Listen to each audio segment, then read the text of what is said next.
When dealing with a weapon, distance is either going to be your best friend or your worst enemy. If you can run, if you can get out, that's best case scenario. If you can't, you've got to close that distance quickly. At this distance, if he hits me, even if I block it, this is going to hurt. It is going to cause damage. So my best bet is before he swings, I see his elbow go up to swing, I'm diving in, or off of that backswing, I'm out of range and I'm diving in, cutting that angle off. So think about it, the further towards the end of the weapon you get, the more energy it's going to generate, the more damage it is going to do. So I do not want to block at the very end out here. So I try to stay just out of range, making him reach, and then I dive in. And when I block, I'm using these bones right here. I'm diving straight in. All right, if I get cut here, if this is bladed, this is a lot better for me than this. Now I have to control the weapon arm. So I'm going to take this arm, I'm sliding to the wrist. This is dropping straight down.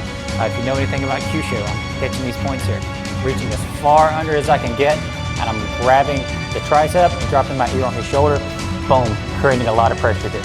Now, when you're getting in this position, you don't have to be nice. You don't have to just get here and hold. You can run that headbutt in, boom, on the way in. Highly recommend. So once you get to this point, dropping him to the ground for the disarm is your best bet. You never want to turn your back to someone trying to fight for the weapon. You will be getting hit. All right, so I get to here, boom, I cause some damage.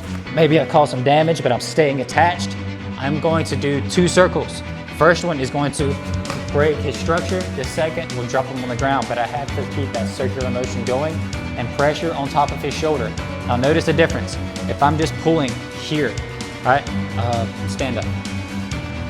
Yeah, I don't have control here. If I put my weight on the back of his shoulder, now stand up. A lot better control here. My weight goes on the back of the shoulder, ear drops, and I'm putting pressure here, all right? All the while pulling this in tight, boom, here. So you have your circle 1 that breaks the structure, 1, circle 2 drops it, boom.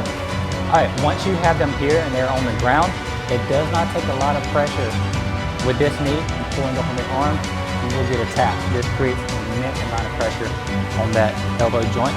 Now, it is much easier to disarm an unconscious man. All right, so I don't have to sit here and fight for the weapon. Even though this hurts, I can break this arm right here and I can take it.